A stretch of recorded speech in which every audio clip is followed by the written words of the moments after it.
अस्सलामु अलैकुम रहमतुल्लाह।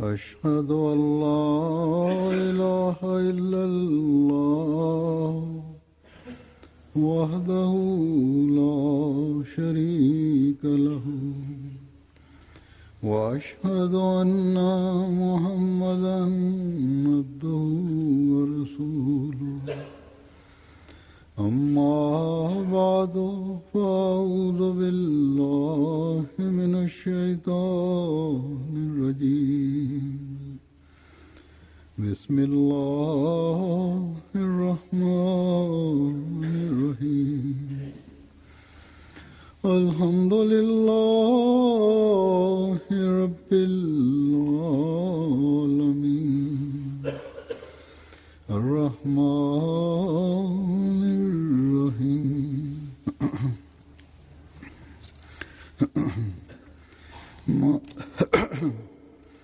مالك يوم الدين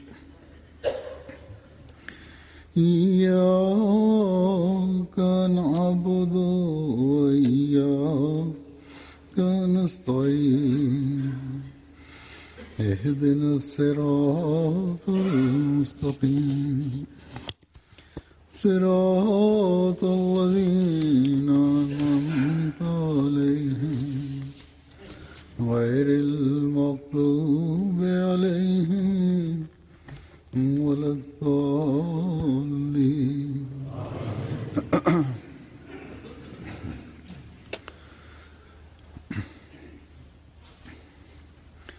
हज़रत मसीह मौऊद अलैहिस्सलाम फरमाते हैं कि रसूलुल्लाह सल्लल्लाहु अलैहि वसल्लम के वाक़यात da je časni poslanik sallallahu alejhi ve sellem događaji koji su mu se desili u njegovom životu i kroz koje je prošao, ako ih neko poznaje perfektno i ima potpune informacije o tom kakvi su uslovi bili i stanje svijeta i kakve promjene on podstakao, osoba postane veoma dirnuta i uzdiže Allaha. Ovo nije stvar izmišljotina. Časni Kur'an daje dokaz da je časni poslanik sallallahu alejhi ve sellem doveo do velike promjene, postigao veliku promjenu. I zato posebno njega spominje.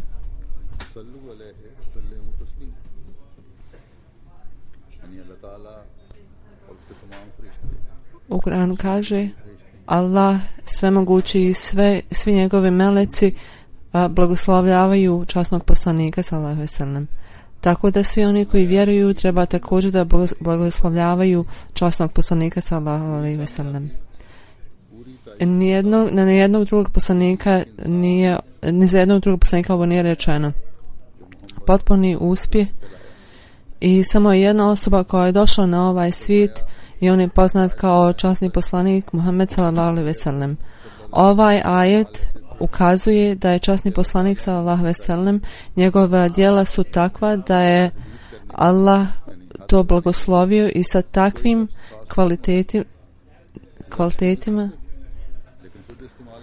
nije bilo ograničenja njegovim blagoslovima.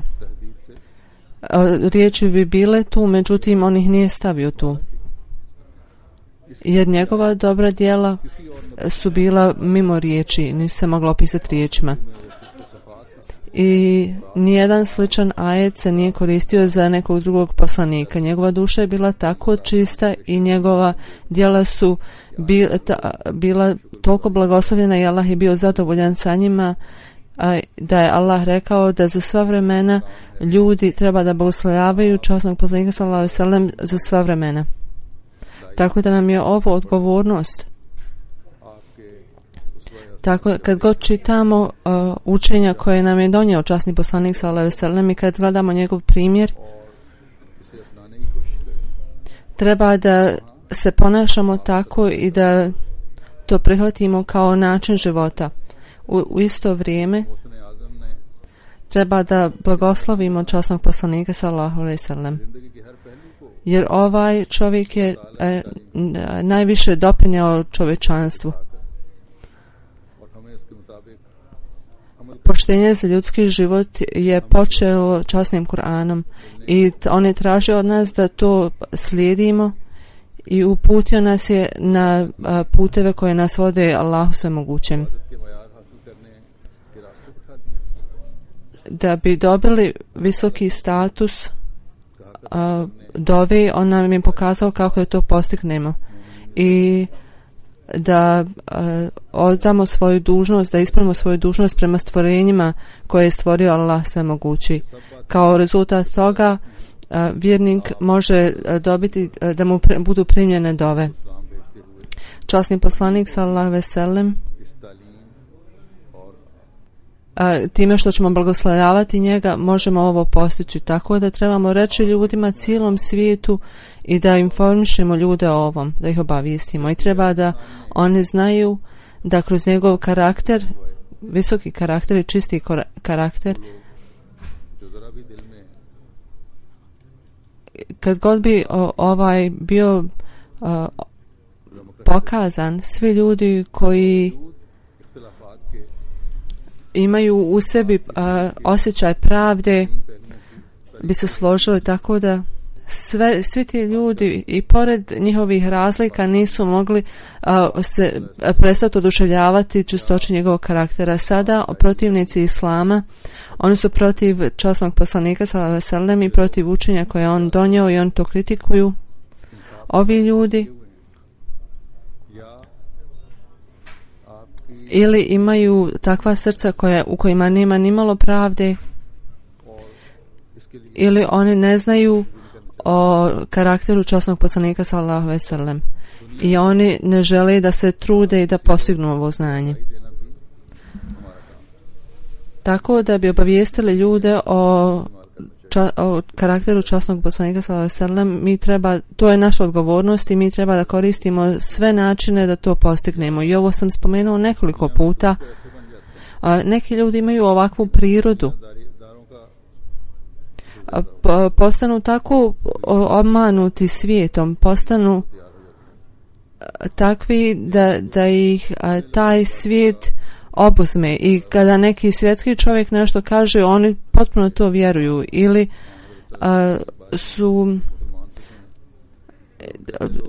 ili slušaju svoje ljude i umjesto da slušaju nešto o časnom poslaniku sallallahu alejhi ve sellem, i oni su spremni to slušati samo ako njihovi ljudi to kažu. Tako da ti akademici koji nisu muslimani, njihove reakcije treba proslijediti ovim ljudima. Danas ću predstaviti neka pisanja ovih ljudi koji kada su čuli o karakteru časnog poslanika sallallahu alejhi ve sellem su pisali o tom jer su bili veoma očarani time i nekoliko ih je bilo protiv islama, ali morali su onda na kraju pisati istinu. Bili su primorni da pišu istinu. Ima pisac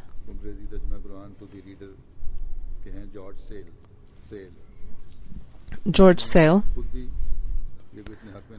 koji je dao prevod i nije ljubljenik islama.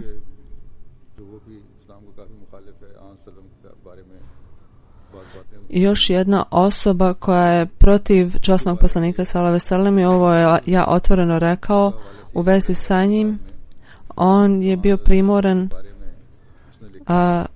da kaže i piše u svojoj knjizi koja je o časnom poslaniku sallallahu alejhi ve sellem. On kaže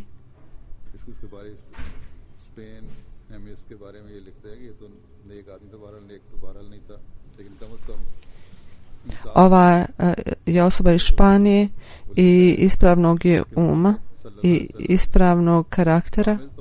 Bio je primoran da kaže da časni poslanik sallallahu alejhi ve sellem je bio perfektan i imao je visoke morale i izgledao je veoma lijepo i bio je mudro, imao je dobre morale i pazio je na siromašne i bio je ponizan prema svima i protiv neprijatelja je bio veoma jak i u svemu ostalom.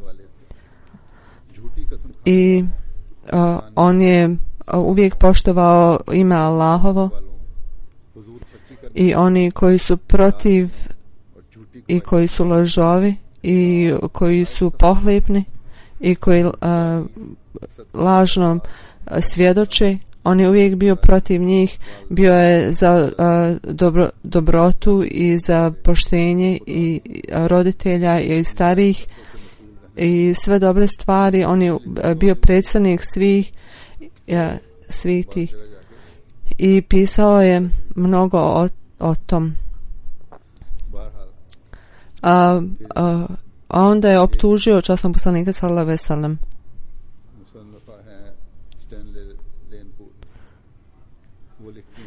Jedna žena, Steli Lempor, kaže da je časni poslanik sallallahu alejhi ve sellem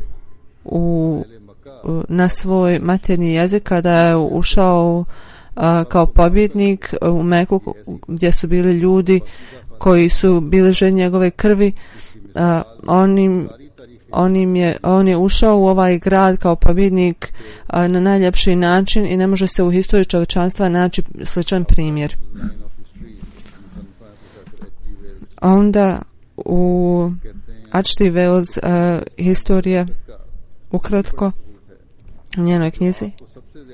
Ovo je dokaz istinitosti časnog poslanika sallallahu alejhi ve sellem. Ljudi koji su ga najbolje poznavali su vjerovali u njega. Časni poslanik sallallahu alejhi ve sellem, on nije bio nije lažno tvrdio. Ovo niko ne može reći i ima mnogo dobrih kvaliteta u islamu. Časni poslanik sallallahu alejhi ve sellem je zasnovao takvo društvo gdje nepravda i potišje su nestali.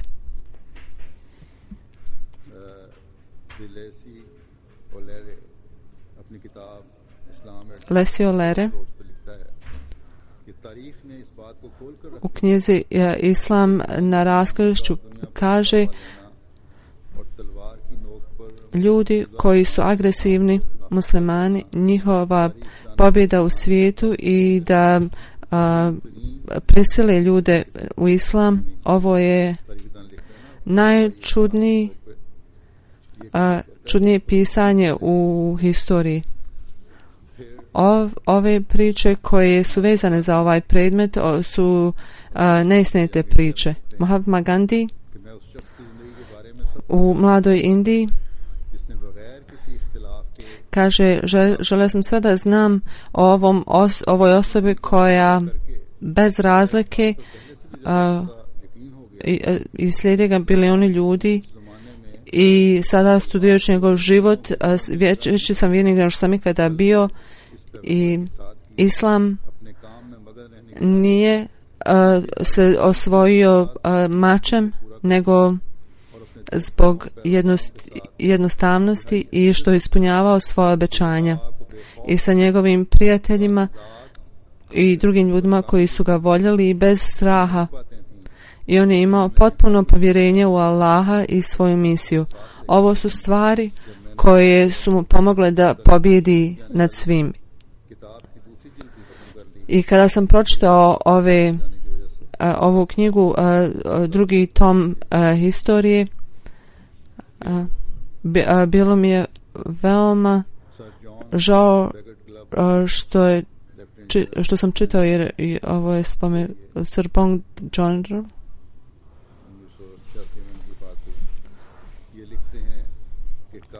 '86. je umro. On je rekao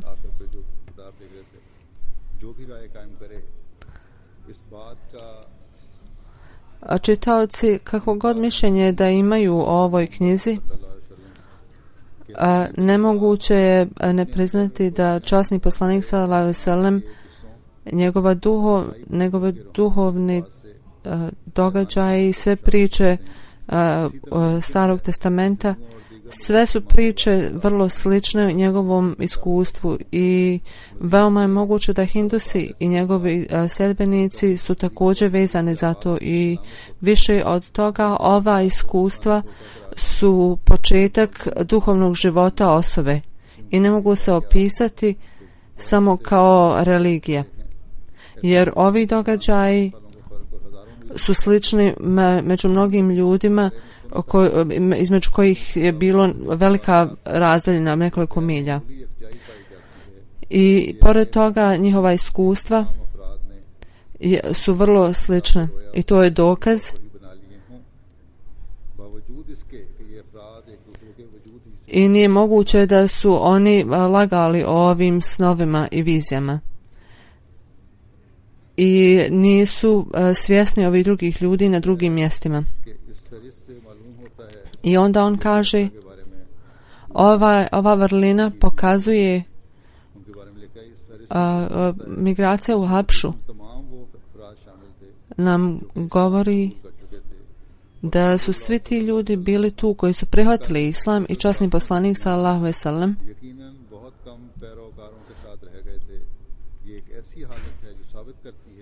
i on je bio među najvećim neprijateljima islama i časni poslanik sallallahu alejhi ve sellem je imao moralnu snagu, imao je toliku vjeru, njegova vjera bila toliko jaka. John William Draper u njegovoj knjizi kaže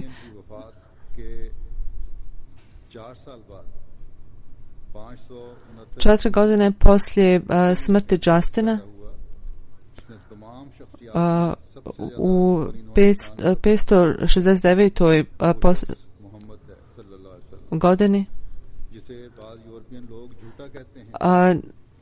časni poslanik sallallahu alejhi ve sellem je bio osoba koja je ostavio najveći znak na čovečanstvo i koji neki opisuju kao lažnu osobu, ali on imao tolike kvalitete i ti kvalitete su odlučili sudbinu mnogih nacija.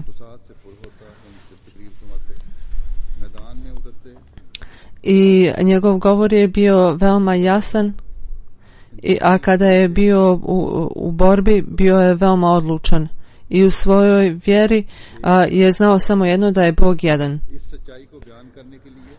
On je vjerovao da je Allah svemogući samo jedan jedini. Da bi pokazao ovu kao stvarnost, on nije išao u intelektualne razgovore ni filozofske, nego je tražio od svojih sljedbenika da budu ispravni i da mole i čisti, i on je pokušavao da unaprijedi njihov praktični način života.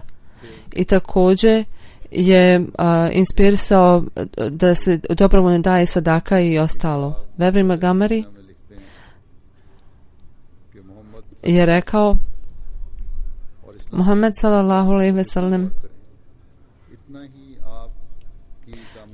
kako god studirate ranu historiju islama, vidjet ćete da su njegove pobjede zaista bile veličanstvene. I to je prilika koja se daje veoma malom broju ljudi. On je bio najmanje osoba tada, ali je imao viziju. Imao je mnoge sposobnosti i vjeru u Allaha i bio je pouzdan u svom vjerovanju. I bez njega mnoga historija ne bi bila napisana. Tako da ova knjiga o časnom poslaniku sallallahu alejhi ve sellem će sigurno pomoći ljudima da upoznaju ovog velikog čovjeka. Ovo je testament osobe koja nije imala pozitivno mišljenje o časnom poslaniku sallallahu alejhi ve sellem. A Bosworth Smith, poznati pisac i sveštenik, je rekao, on je bio vođa religije i imao je moć ali nije imao ništa slično sa popom. On nije se trudio da pokazuje svoju moć. Nije imao moć armija,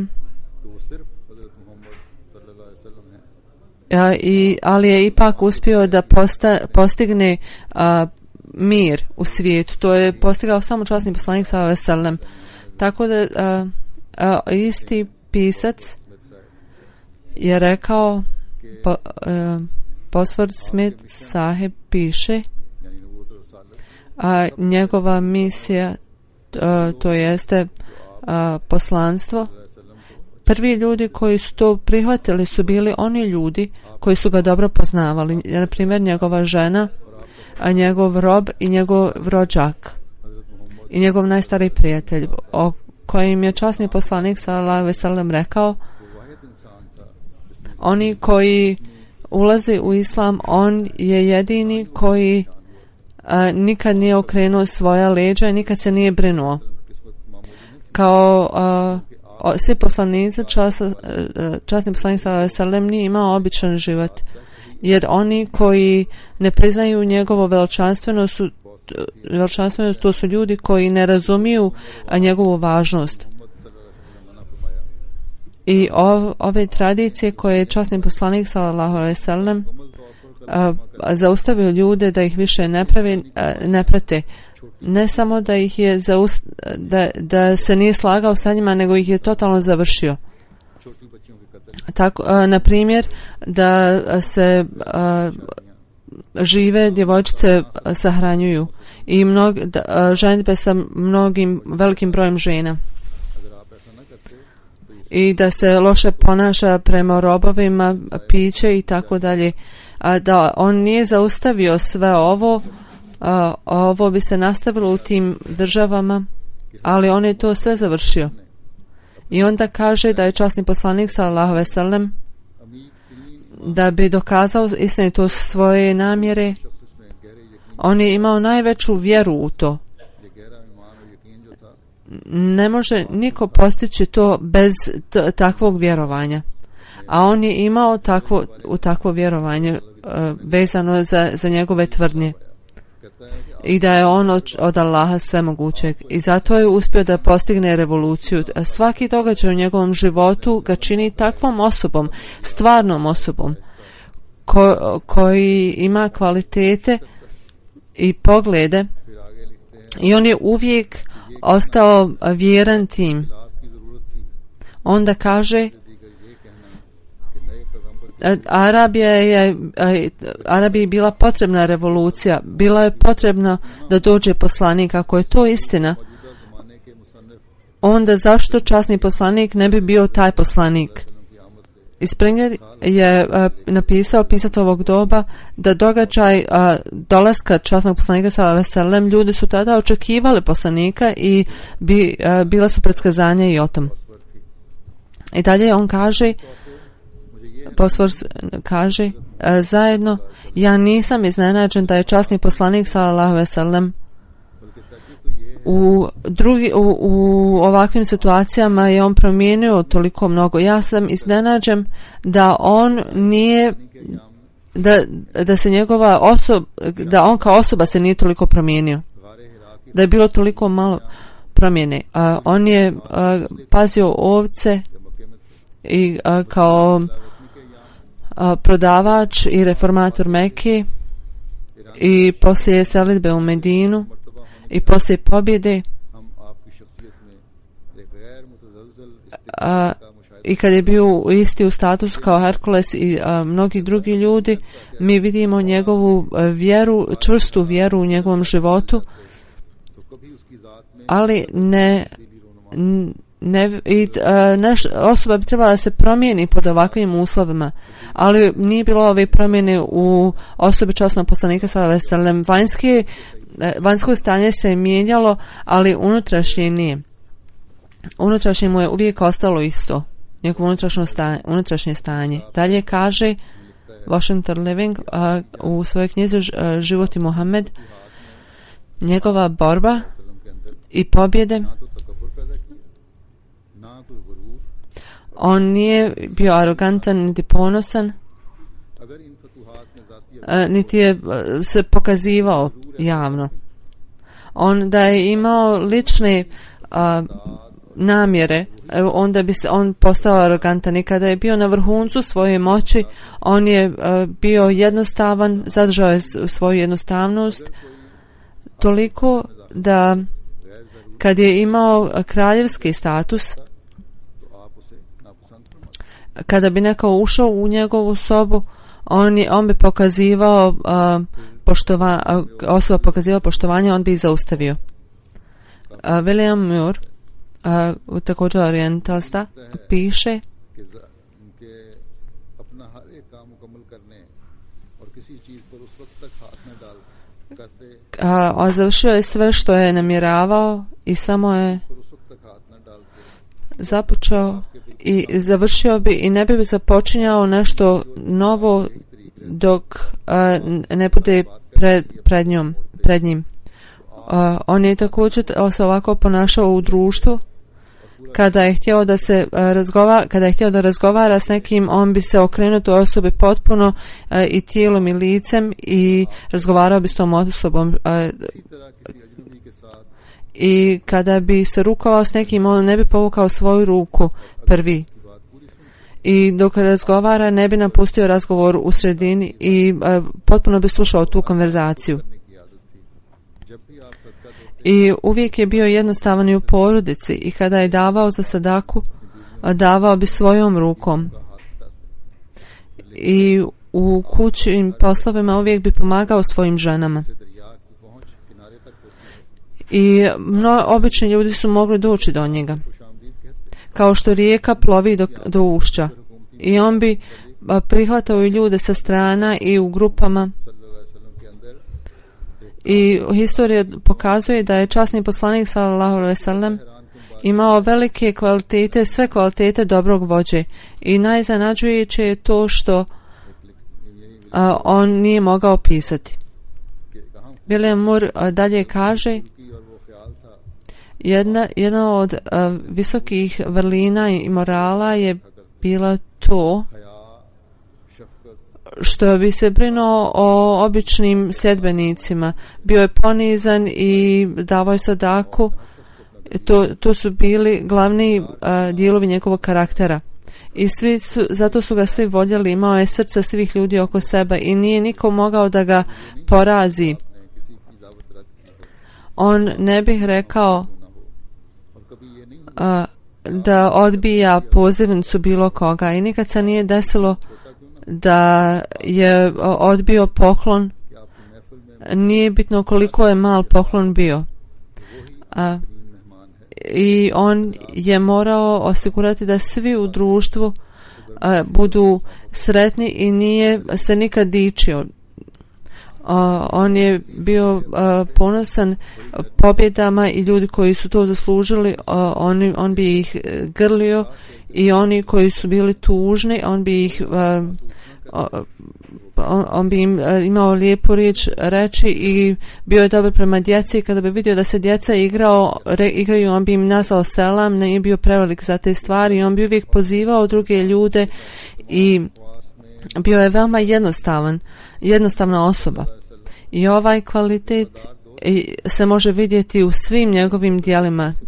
Muhammed sallallahu alejhi ve sellem je bio iskren prijatelj, volio je Ebu Bekara više nego svog brata, bio je kao otac Aliju i imao je toliko ljubavi za časnog poslanika sallallahu alejhi ve sellem da on nije htio da ide sa svojim roditeljima, nego je ostao u Meki i skinuo je svoju košulju i rekao je, ti si mi majka i otac, želim da ostanem s tobom. I pokazao je veliku dobrotu ocu Hazreti Zejda. I za vrijeme Hudejbe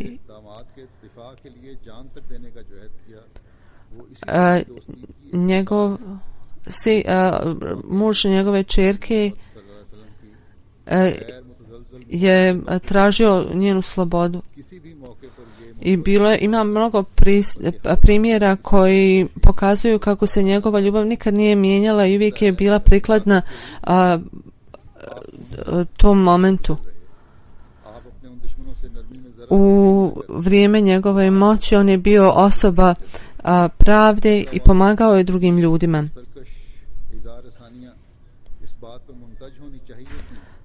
I sve ono što su Mekanlije uradili njima kada je došao i kao pobjednik u Meku,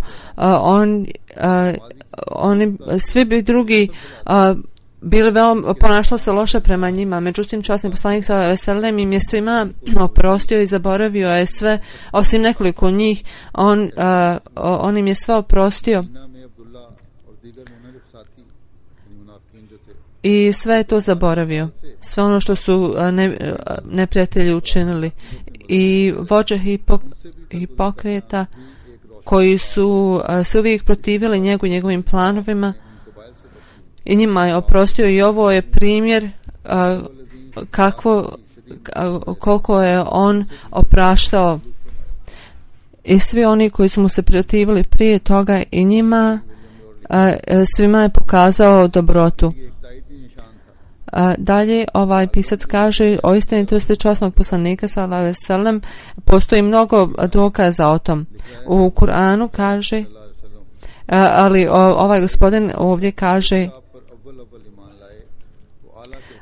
mnogo je dokaza i u početku ljudi koji su vjerovali u njega su bili ljudi visokih morala i ljudi koji su bili bliski njemu i koji su ga poznavali kao osobu i nisu znali neku slabost u njegovim moralima i njegovom karakteru. Thomas Carlyle vezano za njegovu nepismenost kaže, ne treba da zaboravimo da on nije išao u školu i to što se može u školi naučiti, on nije ništa od toga imao. I ovo je tačno, časni poslanik sallallahu alejhi ve sellem nije mogao da piše, nije znao pisati. Svo njegovo školstvo je bilo u pustinji, u jednom svijetu ograničenosti. I on je posmatrao i učio od toga. I nije bilo tu knjiga. U toj pustinji tu ništa nije bilo. On je samo imao svoje opažanje, ali je imao mudrost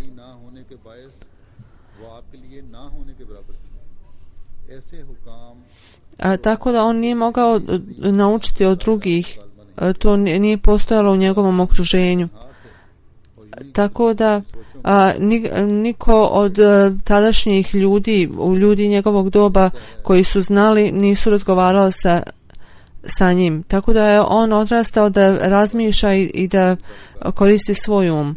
On kaže vezano za svoj brak i kućni život kako je postao partner sa Hazreti Hatidžom i kako je sa ovom starom hudovicom došao u partnerstvo i kako je išao u Siriju i u njeno ime i to sve znaju. Kaže, on je sve to činio iskreno. Hatidža kaže, u njenom srcu ona je imala veliko poštovanje za njega i priča o braku između ovo dvoje je veoma razumna i privlačna. Časni poslanik sallallahu alejhi ve sellem je imao 25 godina, a Hatidža je imala 40 i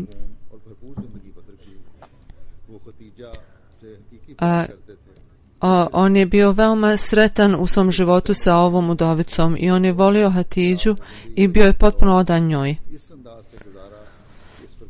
I teško je reći da je on da se neko može protiviti ovome. Ovo je bio veoma jednostavan život i on je tako potrošio svoju mladost. Thomas Carlyle dalje piše कि हम लोगों यानी ईसाइयों में जो ये बात मशहूर है कि Mohammad mi, to jeste kršćani, vrlo često govorimo da je časni poslanik sallallahu alejhi ve sellem bio veoma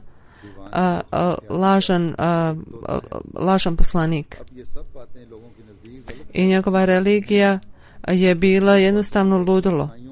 Ovo sada dokazujemo da je neistinito i ove stvari koje su kršćanski pisci pisali o časnom poslaniku sallallahu alejhi ve sellem, sve ono što su izmislili o njemu. Tako da sve ovo što smo izmislili sada postaje način naše tjegobe i stida.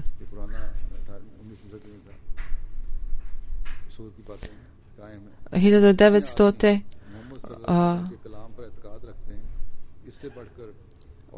Tada je dao broj 2 milijarde ljudi, ljudi koji vjeruju u njega, da nema paralele ljudi koji vjeruju i nije moguće vjerovati da se ova promjena desila kroz nekoga ko nije istinit. Leventin piše u svojoj knjizi da bi vidjeli uspjeh jedne osobe i postoji 3 kriterije šta su htjeli i pomoću čega, kako su oruđe imali. I recite mi, ko može se porediti sve najveće osobe ovog svijeta, on je nadmašio i pobjedio ove velike moći koje su bile potrešene, ali časni poslanik sallallahu alejhi ve sellem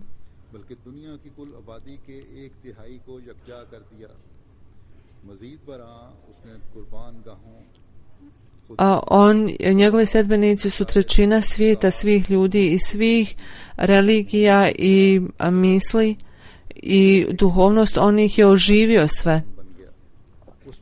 I on je imao samo jednu knjigu u njegovoj ruci i svaka riječ te knjige je postala zakon i on im je dao identitet svim ovim ljudima i dalje kaže da je časni poslanik sallallahu alejhi ve sellem bio filozof i govornik i borac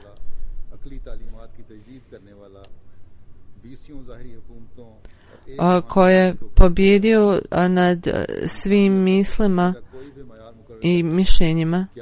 On je bio taj koji je imao moć religija u svojoj ruci. Kada mislite na sve ove ljude, da li postoji i u bilo kojem dobu koji je bio viši od njega u statusu? Čiji status bio veći? U Davenport kaže, John Davenport piše: može li iko zamisliti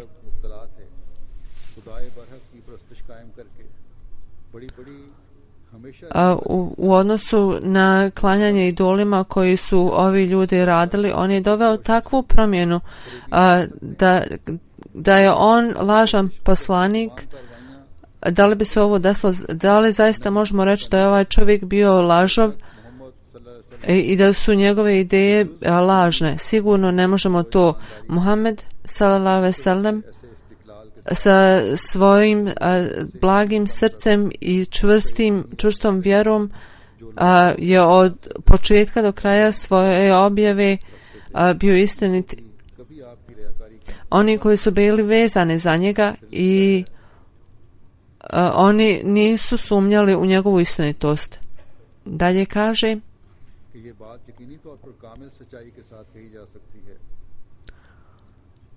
ovo se sigurno može reći, sa najvećom sigurnošću možemo reći, da kad bi zapadni prinčevi i borci primili islam, ovi ljudi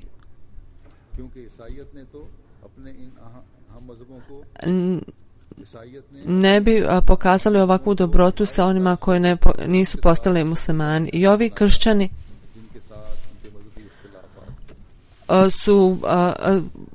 su činili opresiju nad ljudima koji nisu prihvatali njihove ideje. Dalje ovaj pisac kaže, nema sumnje da među svim pravednim ljudima i pobjednicima nema ni jedne osobe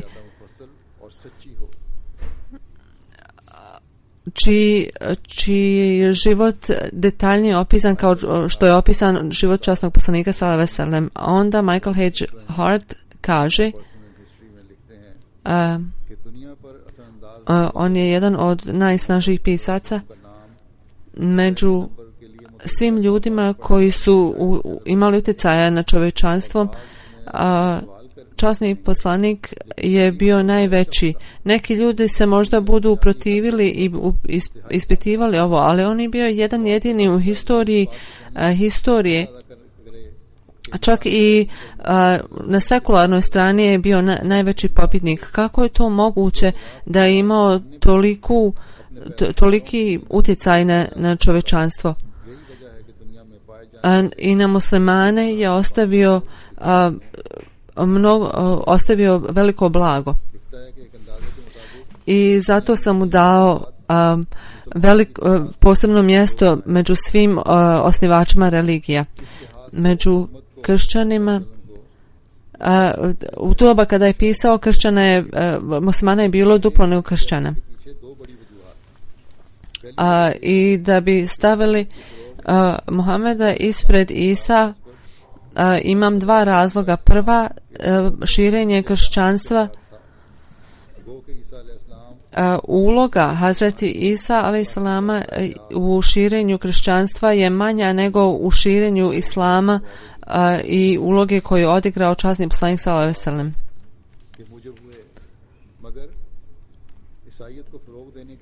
I on kaže, što se tiče promocija kršćanstva,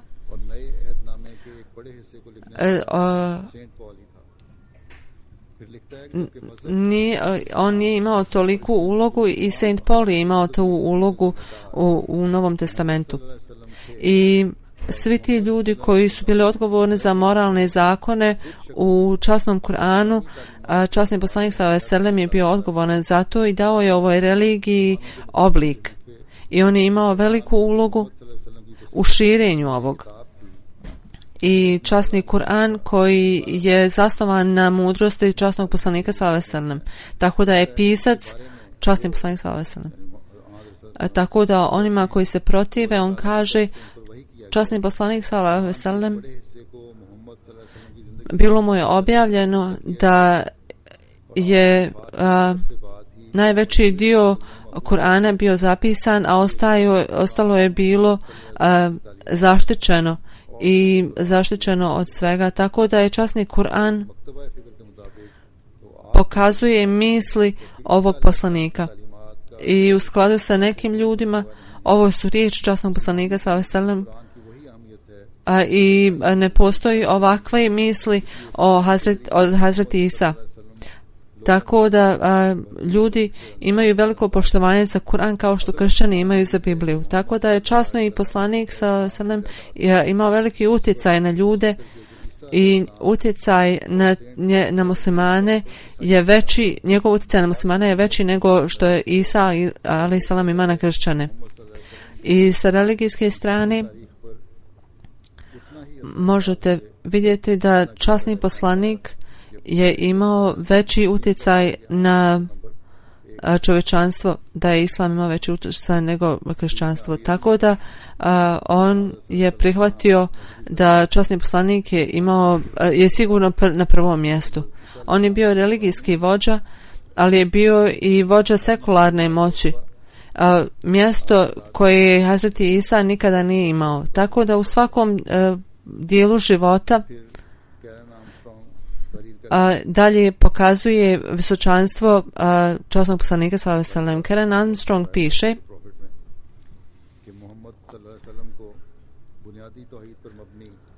da časni poslanik sallallahu alejhi ve sellem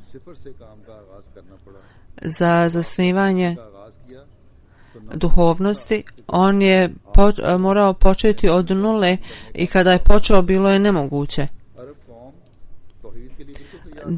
Nemoguće je da će dobiti priliku da ispuni svoju namjeru.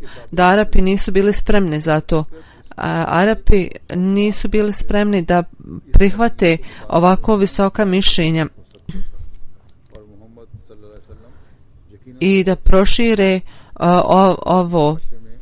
Tako da postići ovo je veliki uspjeh. Časni poslanik sallallahu alejhi ve sellem bi bio veoma sretan da ovo postigne. Njegov život je uvijek bio u opasnosti, ali uvijek je bio spašen i to je veliko čudo i uvijek je bio spašen. I do kraja svog života časni poslanik sallallahu alejhi ve sellem je uništio terorizam i opresiju i za arapsko društvo. Čak ni nevjerstvo nije bio problem. I tada su bili spremni da uđu u novi dio svog života. Kerem Armstrong dalje kaže Islam je taj i kaže o kršćanstvu da Zapad je bio taj ne Islam koji je zaustavio religijske debate i izgleda kao da su ljudi bili ludi vezano za svoje religijske poglede. Katolici i nepravda njih prema ortodoksima kao i ortodoksa prema katolicima, ovo su sve pogledi koji su oni sebi odobrili. I ovi nevjerstvo nema nikakve veze sa islamom.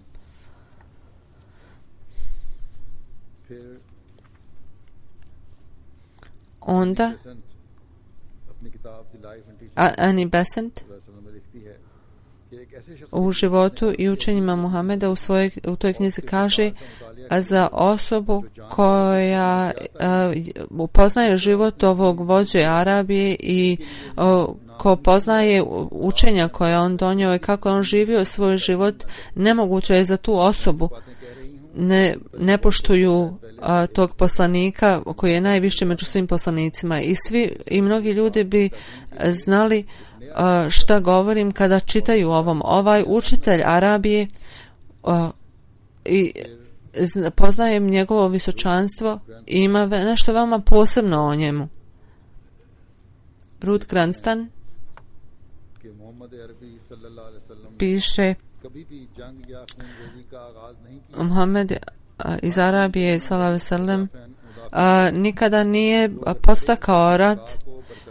On je u svakom ratu se samo branio. On se branio da ostane živ. I ovo možemo sigurno reći. 1949. je objavljena ova knjiga.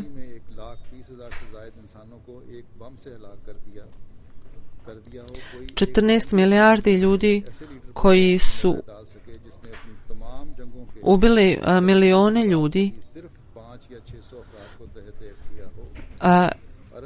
ali niko ne može reći da su ovi ljudi pobili nekog.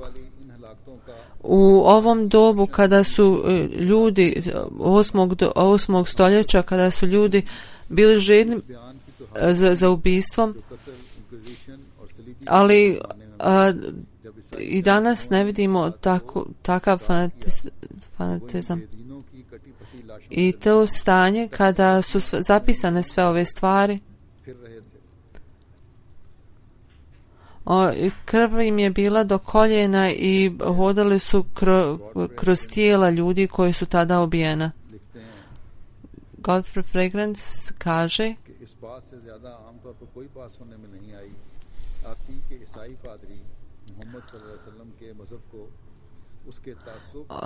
čujemo da kršćanski svećenici zbog svoje nepravde ponižavaju časnog poslanika sallallahu alejhi ve sellem i ovo je sigurno najveća nepravda kroz koju su oni istjerali muslimane iz Španije. I ko je bio tu u Meksiku i Peru? I na stotine hiljada ljudi su ubijeni zato što nisu bili kršćani. A kakav je drugačiji primjer pokazan od ljudi u Grčkoj? Tamo su kršćani stoljećima, im je bilo dozvoljeno da u svojim crkvama i njihovim sveštenicima i bilo im je dozvoljeno da žive u miru u svojim kućama, tako da je ovo razlika između muslimana i kršćana. Godfrey dalje kaže, u historiji cijelog halifata ne postoji nikakva inkvizicija, nema nikakvog primjera da su ljudi zapaljeni ili uništeni na takav način. Nijedna osoba nije ubijena zato što nisu prihvatili islam. Ovo je rezultat učenja kojim je donio časni poslanik sallallahu alejhi ve sellem. Historija Srstenske imperije kaže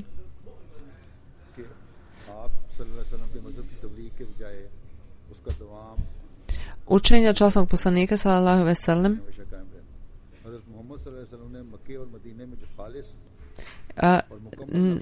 nastavlja i to je veoma iznenađujuće. Tako da impakt koji je stvorio u Meki i Medini, da nakon dugo vremena da Arapi i Turci još uvijek imaju to i sljedbenici časnog poslanika sallallahu alejhi ve sellem umjesto da to veže za jednu osobu, oni se pridržavaju toga. I jednostavan i nepromjenjiv tvrdnja islama da je la ilaha illallah Muhammed Rasulullah i to je sve što je najvažnije. Tako da i Allah nije postao neki idol ili slika ili kip i onda tvrdnje časnog poslanika sallallahu alejhi ve sellem, tako da su oni zadržali sve svoje mudrosti u skladu sa ovim u skladu sa svojim razumijevanjem. Da Allah učini da ljudi budu zahvalni časnom poslaniku sallallahu alejhi ve sellem i da mu se ne protive, da uzmu štit, zaklon u njemu i da budu spašeni od propasti. Časni poslanik sallallahu alejhi ve sellem je jedina osoba koja može spasiti ljude, samo on ih može spasiti od propasti. Ja sam pročitao mnogo citata, a postoji ih još mnogo.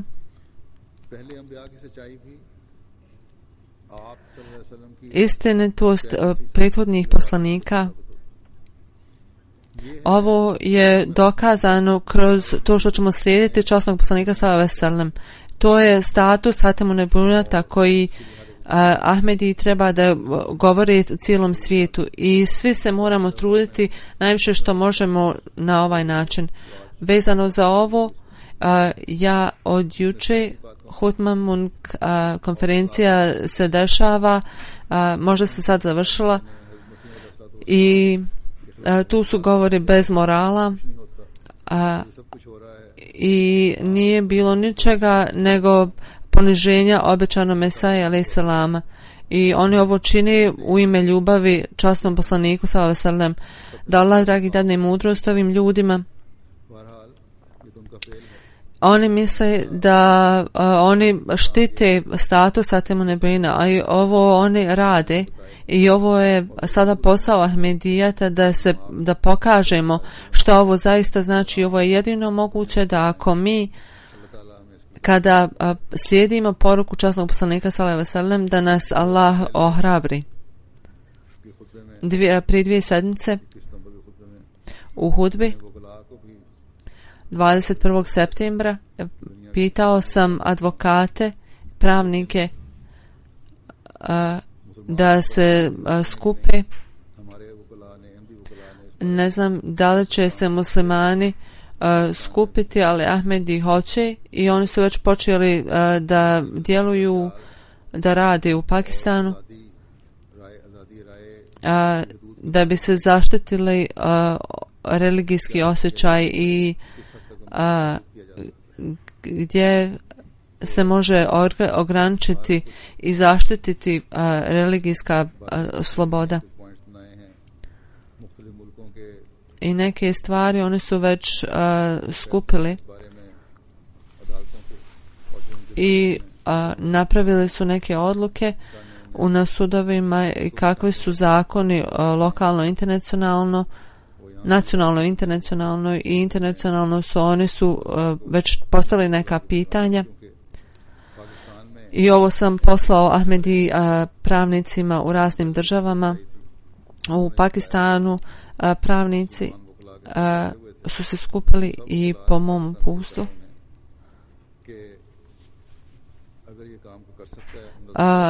svi su oni rekli da ako se išta može učiniti, onda možemo učiniti kroz Ahmedija džemat, tako da mi moramo ovo pitanje poslati mnogim pravnicima širom svijeta i ako imate nekih ideja pošaljte mi ako imate ikakvih ideja. Tako da svi pravnici ovog svijeta mogu razgovarati o ovom i ako imaju neki praktični nešto praktično što bi se trebalo poduzeti, samo nek me obavijeste. Tako da i da Allah pomogne Ahmedi pravnicima da se ovo postigne, također Ahmedi političarima u raznim državama i oni koji su bliski političarima,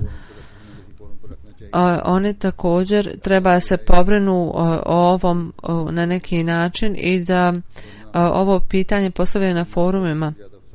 Mora biti ograničena sloboda,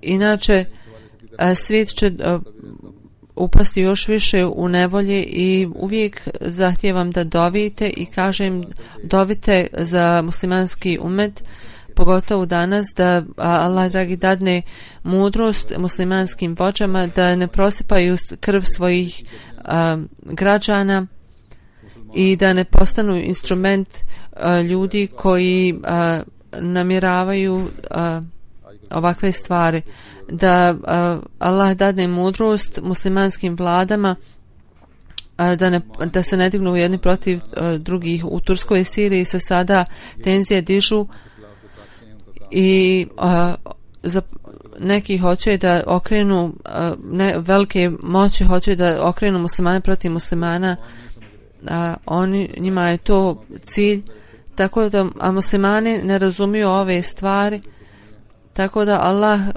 zaštiti muslimanski umet i da shvate istinu ove stvari i također da postignu svoje odgovornosti. Poslije džume ću klanjati dženazu za Hadžer Mansur iz Sirkute.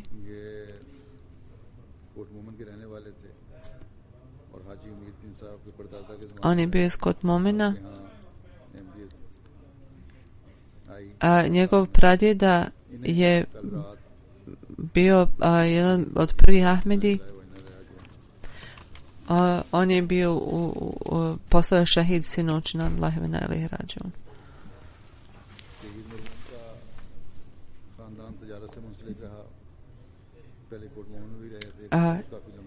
Njegova porodica je u biznesu, bavi se biznesom.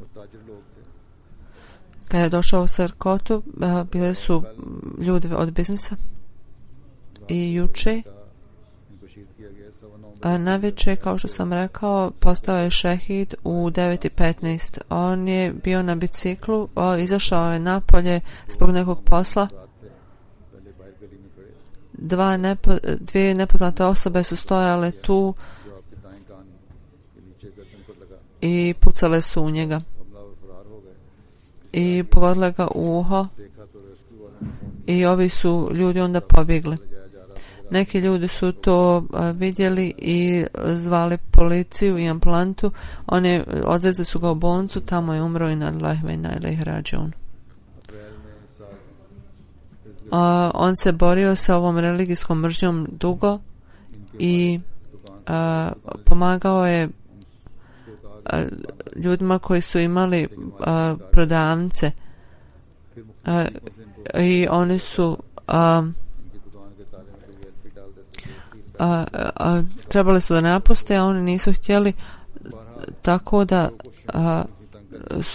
su ga patili mnogo i činili su njegov život veoma težak, ali on je bio veoma pobožan i ponizan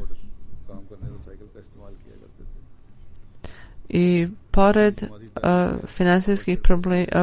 financijskih koliko je imao novca pored bogatstva, on je ipak koristio biciklo i uvijek je bio uključen u džemat. Bio je veoma bogobojazan čovjek da mu Allah uzdigne status. Pored žene imao je 2 sina i 3 ćerke.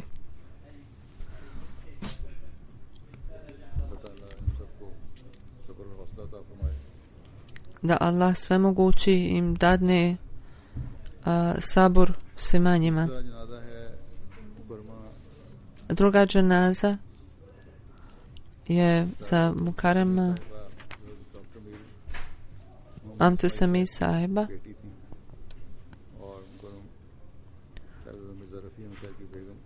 Čerka Ismail sahiba i žena umrla je u Rabvi inna Allahi ve inna ilaihi rađiun. Rođena je 1937. Išla je u školu u Kadijanu, poslije toga se vratila je došla u Pakistan i tamo je nastavila školovanje.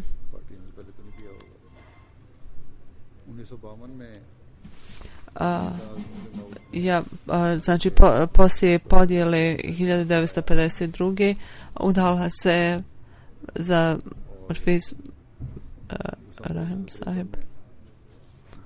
U decembru 53. je došlo do braka. Sin kaže kada je došlo do svadbe, danas toliko je ceremonija i rekla je ovo su sada dani džalse i brak se desio na zadnji dan džalse 28. decembra i ja sam tada imao dužnost i obavljao sam je i tada mi je majka došla i rekla ti se ženiš sutra. U to doba su mi ruke bile prljave jer sam prao suđe.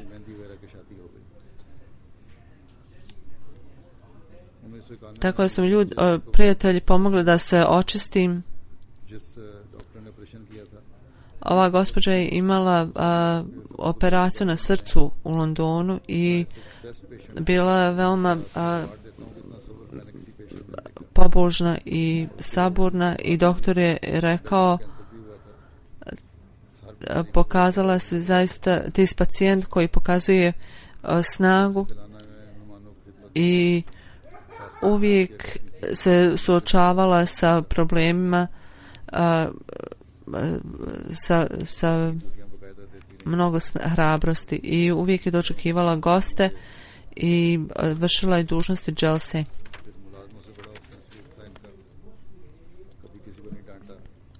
I bila je dobra prema slugama. Nikada nije ružila nikoga.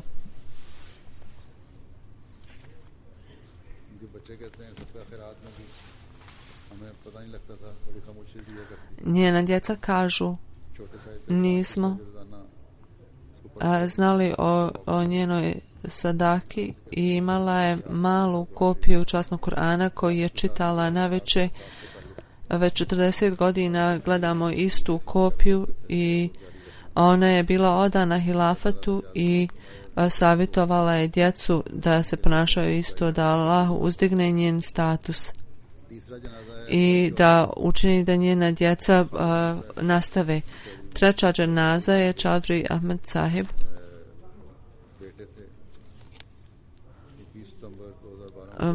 sin Mohamed Sharif Sahiba. Zbog događaja u Njemačkoj je bio u komi i 1. oktobra u 40 godina je umro. 1933. u Revendi u Jalsokoti je rođen i bio je ashab običanog Mesaja alejhi salama. I bio i njegov djeda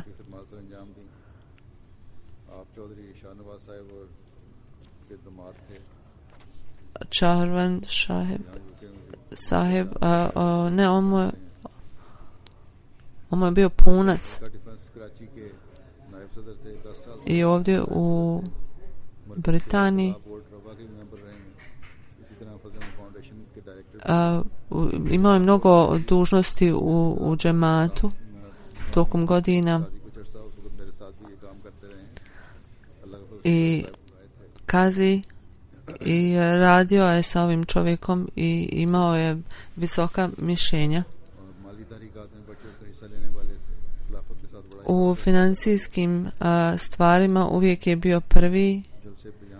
Imao je veoma je bio vezan za hilafet i uvijek je dolazio na džalse. I mimo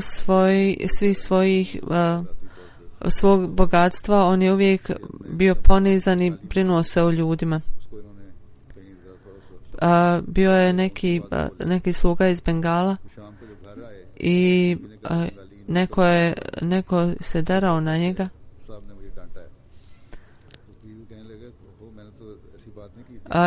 Njegova žena je rekla, ovaj šef se derao na mene. On je otišao i izvinuo se ovoj ženi što je izružio. Ljudi kada su čuli za njegovu smrt, rekli su idemo u Rabu na dženazu. Neke žene koje radi na njivama na selima,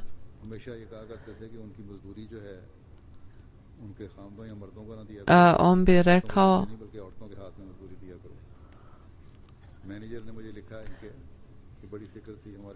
da plaća ovih žena koje rade treba da ide u ruke ovih žena, a ne njihovih muževa.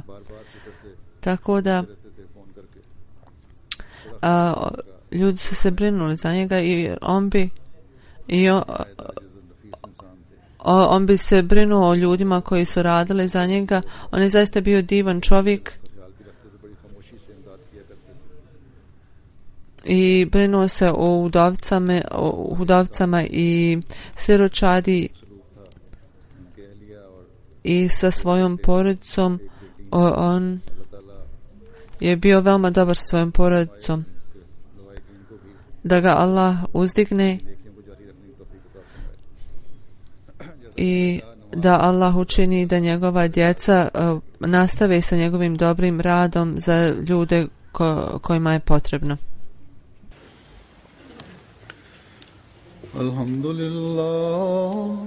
Alhamdulillah nahmaduhu wa nasta'inuhu wa nastaghfiruhu wa nu'minu bihi wa natawakkalu alayhi wa na'udhu billahi min shururi anfusina wa min sayyiati a'malina. من يهده الله فلا مضل له ومن يضلل فلا هادي له ونشهد أن لا إله إلا الله ونشهد أن محمدا عبده ورسوله عباد الله رحمكم الله إن الله يأمر بالعدل والإحسان وإيتاء ذي القربى وينهى عن الفحشاء والمنكر والبغي يعظكم لعلكم تذكرون اذكروا الله يذكركم وادعوه يستجب لكم ولذكر الله أكبر.